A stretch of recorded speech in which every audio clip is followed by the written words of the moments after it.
Listo, continuando entonces con los videos, escogí una analogía muy interesante y es aquella donde presentamos resistencias en paralelo o flujo en paralelo. Flujo en paralelo de calor, pues es pensar que por una de las capas o por alguno de los lados del sólido que yo tenga, pues puedo experimentar transferencia simultánea. Analicemos esta imagen donde yo tengo una placa que por la cara interna experimenta convección y al mismo tiempo está experimentando transferencia por radiación. Luego el calor se va a transferir por conducción en el interior de la placa y va a salir al exterior tanto por radiación como por convección. Entonces vemos que en cada una de las caras de la placa hay flujo en paralelo, convección o radiación, y al mismo tiempo se combina con una transferencia en conducción. Entonces estos sistemas se les conoce como flujo en paralelo y la metodología que se va a abordar para resolverlos son las resistencias en paralelo. Si nosotros montamos el esquema de las resistencias, pues tenemos que la temperatura interna es de infinito 1. Ahí el sistema va a experimentar convección y radiación en paralelo. Luego va a experimentar conducción y finalmente va a volver a experimentar en paralelo convección y radiación. Entonces, la forma de resolver esto es montar un sistema en paralelo, tomar en cuenta las resistencias en paralelo y después combinarlas con las resistencias en serie para así expresar el tema del calor. En este caso, pues el área se factorizó, pero más que notar esto, cómo se resuelve, pues voy a explicar una metodología muy sencilla para desarrollar una expresión como esta que les estoy presentando acá. Bien, como ejemplo, para explicar esta metodología, voy a tomar este material compuesto. Este material compuesto pues tiene dos placas o dos materiales A y B en serie, luego tiene un material en serie CDE, luego tiene otro material en serie FG y por lo tanto yo voy a tomar que esto pues va a experimentar una resistencia en paralelo AB, otra resistencia en paralelo CDE y otra resistencia en paralelo FG. En total, combino las resistencias en paralelo y por cada resistencia en paralelo voy a tomar una resistencia equivalente. Es decir, como acá tengo dos en paralelo, tengo una resistencia equivalente 1, que sale de estas dos. Luego tengo que conseguir una resistencia equivalente de este segundo grupo de paralelas, que se va a llamar resistencia equivalente 2. Y luego voy a obtener otra resistencia equivalente de este tercer grupo de resistencias en paralelo. Luego sumo cada resistencia equivalente y saco la resistencia total. Es una forma muy sencilla y voy a mostrarles cómo se debería conseguir. Pues lo primero que tengo que hacer es sacar cada término de resistencia. Acá pues es muy sencillo porque todas son sólidas, son más placas. Entonces las resistencias por conducción en placas pues simplemente es cada longitud por su respectiva constante de conducción por su respectiva área de transferencia. Entonces de esa manera pues ya tengo cada término, la resistencia A, B, C, D, E, F, G, solamente las pongo acá y tengo que sacar pues empezar a sacar las resistencias equivalentes. Entonces repito, voy a sacar una resistencia equivalente para el primer grupo, una para el segundo grupo y una para el tercer grupo. Entonces, la resistencia equivalente es muy sencilla de sacar. Cada resistencia equivalente pues se va a sacar de la siguiente manera. Voy a hacerlo para la primera. Entonces, la primera resistencia equivalente se saca producto de la paralela de resistencia A con resistencia B. Entonces, resistencia A y resistencia B simplemente va a darnos una resistencia equivalente para este sistema. Esa resistencia equivalente se saca como 1/1 por cada resistencia. Si yo, por ejemplo, tengo tres resistencias en serie en paralelo como abajo, pues simplemente es 1/1 sobre cada resistencia. Es muy sencillo. Entonces devolvámonos. Vemos que tenemos, en la primera tenemos 2, en la segunda tenemos 3 y en la tercera tenemos 2 otra vez. Entonces acá simplemente es 1/1 sobre cada una de las dos, una sobre cada una de las tres y una sobre cada una de las otras dos. Es muy sencillo. Pause el video y revise que la metodología es muy clara y es muy lineal de seguir. Una vez obtenidas estas resistencias equivalentes, pues ya sumo cada resistencia equivalente y saco una resistencia total o la suma de las resistencias equivalentes. Pongo en el numerador la diferencia de temperaturas y eso sería todo. Es bastante sencillo. Pues para que esto quede claro, vamos a hacer este problema. este es el problema para aplicar lo que acaba de decir, resistencias en paralelo, y me dice que dos placas están en contacto, pero debido a la rugosidad, solo el 40% del área está en contacto y el 60% del área restante está en contacto con aire o está rellena de aire. Dice que las placas tienen 10 centímetros de espesor cada una y sus conductividades son 15,5 y 200 vatiómetro Kelvin respectivamente.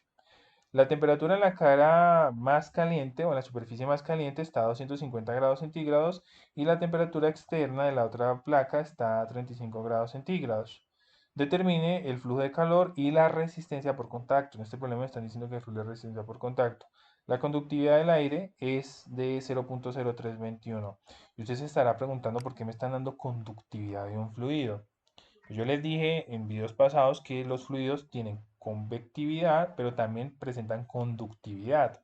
Entonces, en este caso, el aire se está tomando en función de su conductividad. O sea, un fluido puede también experimentar conductividad. Eso se los dije. Ese sería el sistema. Entonces se los voy a presentar muy claramente para que el problema quede clarísimo. Nos están diciendo que dos placas A y B están en contacto, pero que solamente el 40% de ellas está en contacto. Entonces 20% aquí, 20% allá.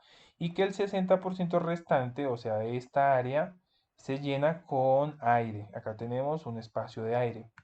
Entonces esto configura un material compuesto de una primera capa de A, una segunda capa de A, B, C y una tercera capa de puramente B.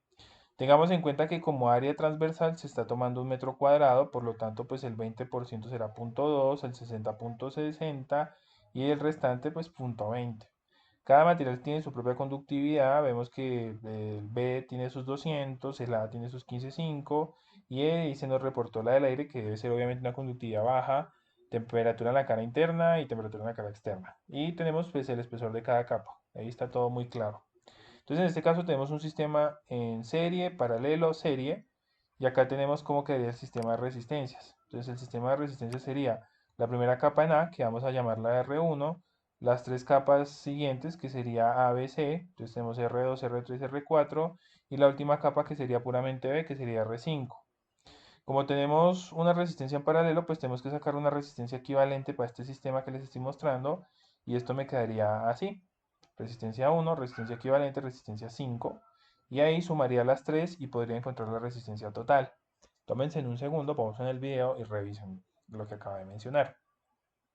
Empecemos a sacar las resistencias cada una. Facilito. Entonces, todas son resistencias por conducción. En todas se reportaron la conductividad. Lo único que hay que tener en cuenta es no equivocarse con las áreas. Por ejemplo, la primera se tomó como la resistencia A. Acá está. Entonces tenemos la longitud que es de 0,1. Tenemos su respectivo conductividad que es de 15,5. Y tenemos el área. Entonces, como el área se tomó un metro cuadrado, pues entonces tenemos que el área que se va a reemplazar acá es de un metro cuadrado. Entonces de esta manera podemos sacar el resto de las resistencias. Aquí pues encuentro el valor. Aquí tenemos R2, por ejemplo, como R2 se va a tomar este material A, que sería la longitud 0,02. Tenemos la conductividad de A, que sigue siendo 15,5.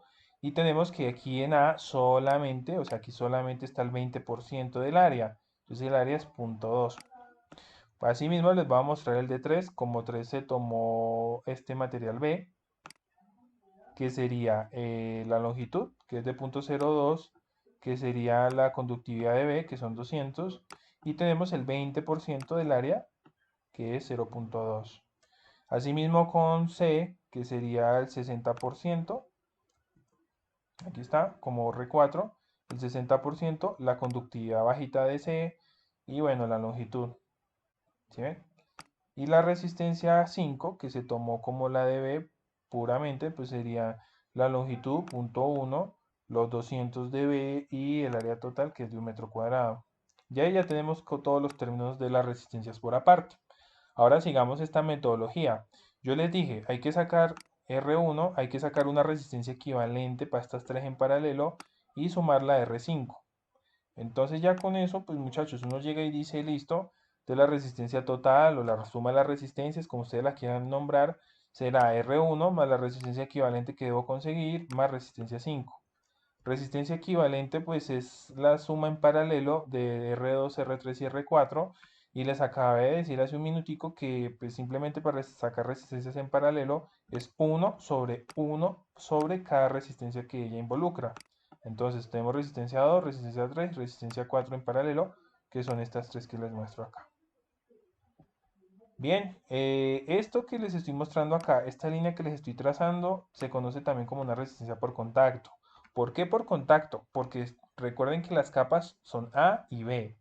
Y entre A y B se está dejando un espacio, que es un espacio de aire. Entonces podríamos decir que esta línea que estoy trazando acá es una resistencia por contacto. Claro, porque como no quedaron perfectamente pegadas, se generó un espacio de aire. Y podríamos decir que A, B y C en esta línea recta son resistencias por contacto. O sea, todo esto vendría siendo como una resistencia por contacto. Entonces, sustituyamos los valores. En este caso tenemos ya valores más, valores menos esto. Y pues sumando términos, pues tendríamos esto, que este término en rojo que lo deje como resistencia de contacto. Esa va a ser la resistencia por contacto que me va a ocurrir en ese material. Listo. Finalmente, pues entonces la suma de la resistencia equivalente me da este valor, 0.00695 grados por vatio. Y ya lo único que tengo que hacer es reemplazar la resistencia equivalente, la diferencia de temperaturas, y así voy a encontrar el calor transferido, que en este caso es 3092 o 30.926 vatios. Ya lo otro que yo puedo analizar es cuál es la disminución de la temperatura por esta resistencia de contacto. Entonces lo único que puedo hacer acá o lo que debo hacer es sustituir esa resistencia por contacto. Uy, aquí se me fue esto. La resistencia por contacto, multiplicarla por el calor total y eso me va a dar el delta de temperatura que me dio por contacto. Es como parecido al video pasado donde calculé la diferencia de temperaturas por cada resistencia. Entonces aquí simplemente si yo solamente uso la resistencia por contacto me va a dar el delta de temperatura por contacto. Y miren que la disminución por contacto, como se los he venido comentando, pues es muy pequeña. Entonces aquí el delta de contacto me da un valor de 0.14 grados, lo cual es pues un valor bajo, ¿sí? Quiere decir que ese aire que se presentó entre esas dos capas me va a disminuir aproximadamente ni el 20% de un grado centígrado. Pero pues ese es el valor reportado. Entonces de esta manera queda hecho el video de resistencias en serie, resistencia en paralelo y espero que les haya servido. Muchísimas gracias por su tiempo como siempre.